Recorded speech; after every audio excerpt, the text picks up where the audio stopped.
Hello crafty friends, Shana from ShanoukiArt. Welcome to episode 7 of Art Journal August.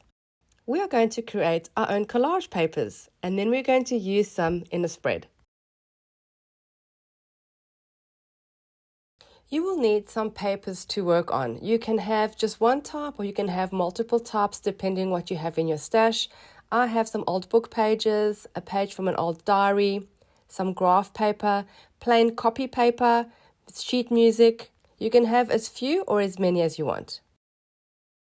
I'm going to tear my bigger ones in half to make smaller ones just because they're easier to work on. And then look around your home for any kind of things that have a shape that you could press into paint and then make some marks on a piece of paper. I have some of these lids. There's quite a few things you could find around the house. I'm just tearing off some more book pages. I don't know how many pages I'm going to make yet, but I want to be prepared. One thing I really love adding to my art journaling is handwriting. I love handwriting personally. I love writing in cursive. So I'm going to create one page of handwriting that I can use as my collage paper. I don't always know what to write. It doesn't always come to me easily. So for this one, I just looked up a poem about gratitude and then I wrote that down. Halfway through, I also changed the style of my handwriting a bit just for some variety. Now, since we're most likely going to add some kind of wet or paint medium over this, you want a color fast ink. I have used a fine liner, which is not color fast, and there will be a bit of smudging, but I don't mind that and I like it for the overall look of my page. But just letting you know to be careful with what pen you use to avoid smudging.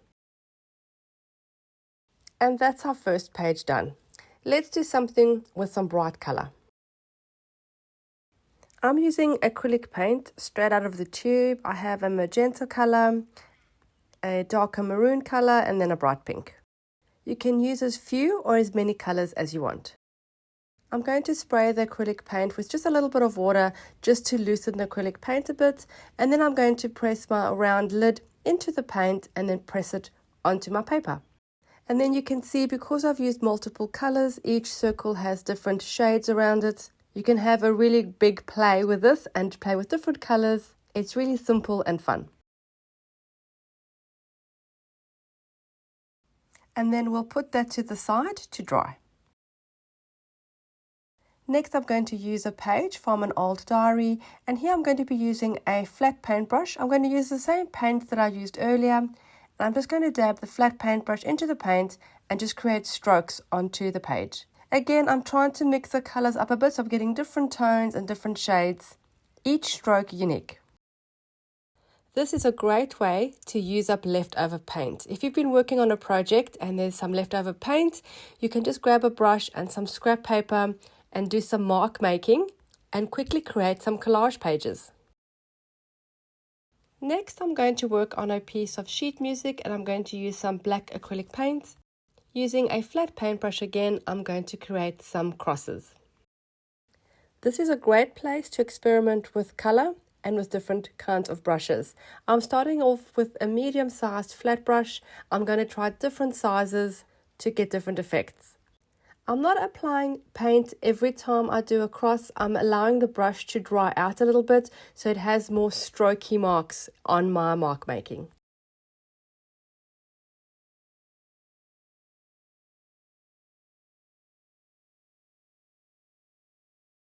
I'm now using a thin round brush. If you feel that your paint is a little too thick, you can dip the brush in some water to thin out the acrylic paint.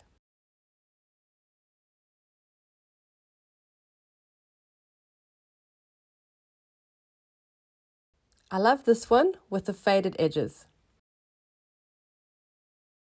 Some new colors and another piece of sheet music. Using a light purple and a light turquoise. And don't forget to clean your paintbrush water, especially if you've been using black. And clean your brush as well. Here is what not to do. Right, that's better. So I'm applying some water to my now clean paintbrush and I'm dipping it into my purple and my turquoise and just making really rough circles on my paper. I'm again mixing the colors a little bit so I can get different tones and different shades of each one. And remember, we're never looking for perfection. And then while the paint is still wet, on the one side of this sheet, I'm going to spray some water to let some of that color run a little bit and give it more of a watery effect.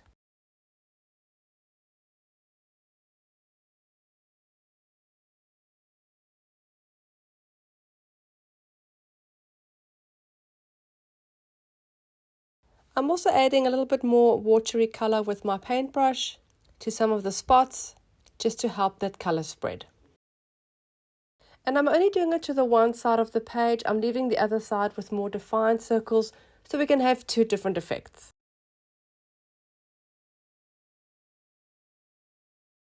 Working on half a book page, I'm applying some blue acrylic paint, and then I have this plastic piece. It's from a puzzle from a Christmas cracker. I just like the shape. It's sort of like a long oval shape, and I'm just going to dip that in and make the marks on the page.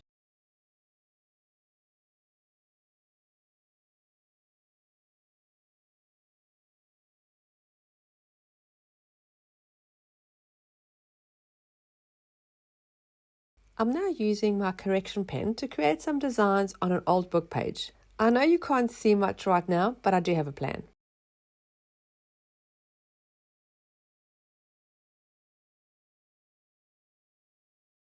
I'm going to dry this first, and then I'm going to apply some color. I'm using my watercolor powders, but you could also use watered down acrylic paint. So I applied some of my watercolor powder, and then I sprayed with water, and then I allowed the color to move around. And as you can see there where the correction pen was, it resists the color and creates beautiful designs.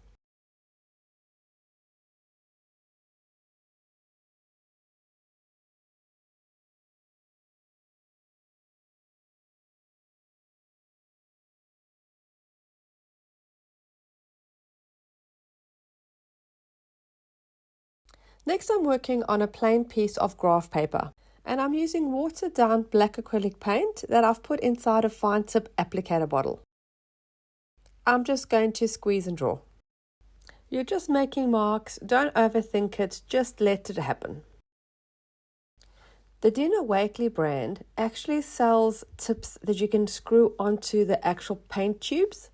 I haven't managed to get any of those, they're on my list, but you would just squeeze the paint directly out of the tube through the fine tip and create your designs. This is just a home DIY version. I'm going to use some green ink with a paintbrush to create some more marks. This is the ink that you'd put in like a fountain pen. This is a very inexpensive brand that I have, and I haven't used it much before, but I think it works well for this kind of project. There's quite a few puddles of ink, so I'm just going to spray some water and let that ink run down to create different effects. Here you don't need to be afraid to experiment.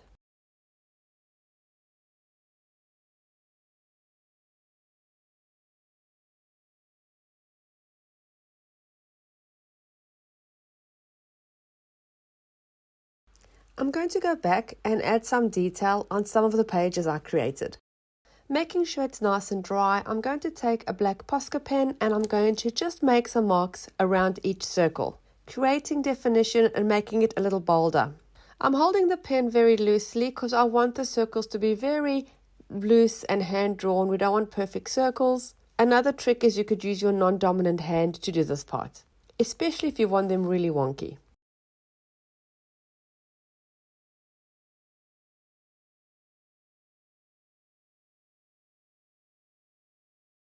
I'm just going to split this into two because this is actually two separate collage pages. And what I'm going to do on this one that's more watery, I'm going to take a purple watercolor pencil and I'm going to draw around the circles the same, dipping the watercolor pencil point into some water.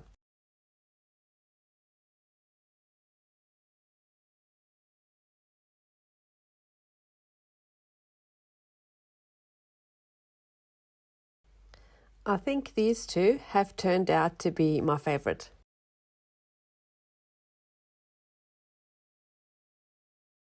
Just remember, it's totally okay if you don't love every single piece of collage paper you made. There will be some great ones, there'll be some really bad ones you love and ones you hate, and that is totally okay. Let's transfer some of these collage papers into our mini art journal and create some magic. I'm going to start with my handwritten text. I'm going to tear some pieces and apply them down as my background. I love applying my text or even pages from books upside down and sideways. Some people, I know, prefer everything to be straight so it's readable. That is totally up to you. I like mine in all directions.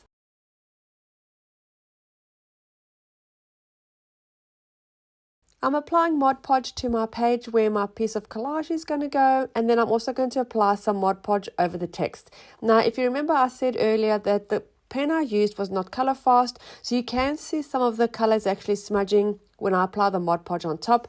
I like that look, and it will work well for this page, but use a color fast ink if you don't want this to happen. Applying some of my acrylic circles, you can move it around the page and see where it looks best. A lot of times this can lead to overthinking. Just paste it down. It's a starting point and we'll work over it and around it.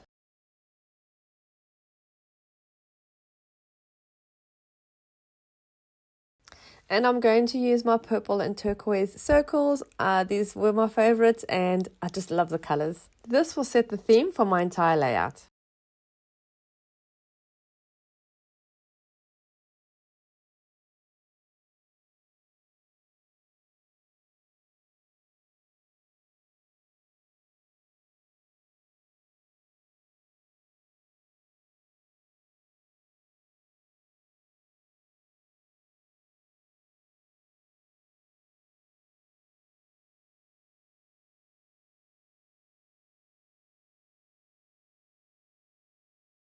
And it's also okay that you're covering the bottom collage with more collage on top. That is how we build layers, and well, that is how I build a page. It doesn't matter that some got covered up, there is some that is peeping out, and it's for the overall effect.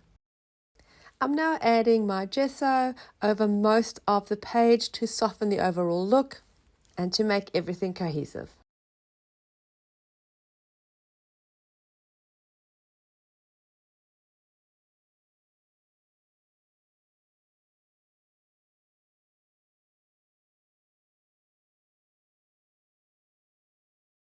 We're now going to draw some freehand focal points. Using a book page, I've turned mine upside down, and using my black fine liner, I'm just going to draw some leaves. You could also use a magazine page for this, or even scrap paper.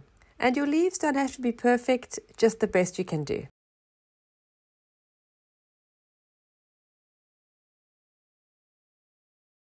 You don't want the leaves or lines too fine because we are going to fussy cut this out. And if the lines are too intricate, that's going to be a bit of a struggle.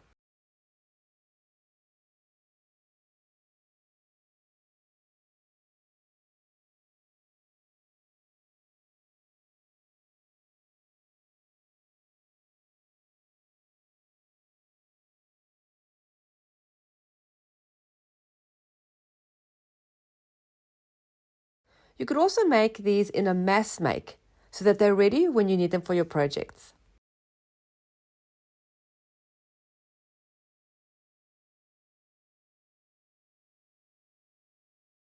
And I'm loving the contrast it's creating with the background. This looks great as the main focal point. I do feel it needs something on the left as well. So I've moved that to the left to see how it'll look, and I can see that I need one, but that's going to be slightly smaller. So I'm going to repeat the exercise and just create a few less leaves.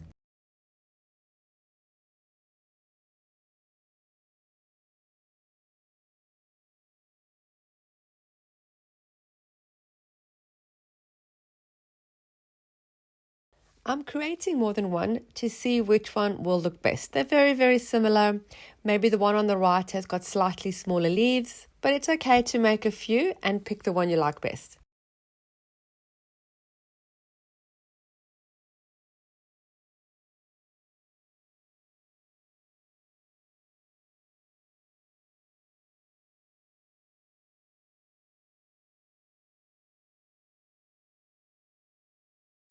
I feel it needs a little bit more color. I'm going to use my stencil and some purple ink and my ink blender, and I'm just going to apply a little bit of color just behind where my focal points are going to go. If you don't have ink and an ink blender, you can do this with a sponge and some acrylic paint. You could also hand draw something with color behind your focal point. I'm going to soften the purple ink a little bit. Because it's an oxide ink, it will react to water. So I'm going to put a few drops of water on the ink and then use a tissue to dab up the water, and you'll see the color will lift there where the water was. Applying my focal points again, I'm feeling that I need to lighten the left a little bit more, so I'm just going to add some more gesso.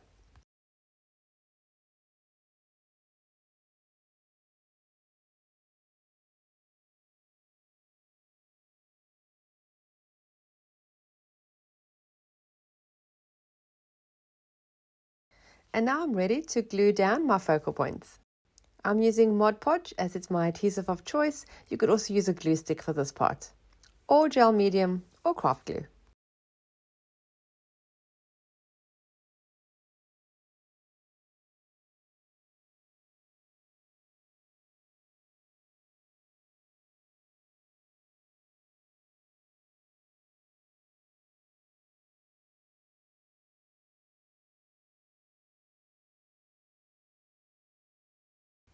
Going to do a quick dry to make sure that all the gesso and the Mod Podge is dry.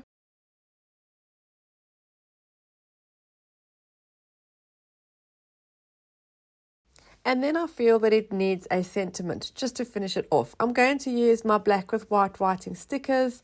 If you don't have those, you could find some words in a magazine, or you could even handwrite something on a piece of paper. You could also leave the sentiment out altogether. It all depends how your page looks.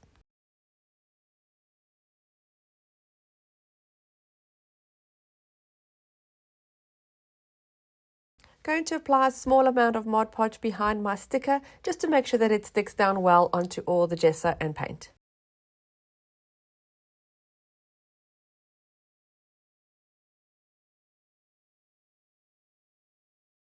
Using my black fine liner pen, I'm going to go around the sentiment, making hand-drawn lines. This is one of my favorite pages. I really love the way it turned out. I hope you love it too. Thank you so much for taking the time to watch this episode of Art Journal August. I hope you are inspired to create your own. Don't forget to subscribe and hit the little bell so you're notified every time I upload new content. Thanks again for watching. Happy creating, and I'll see you again soon. Bye.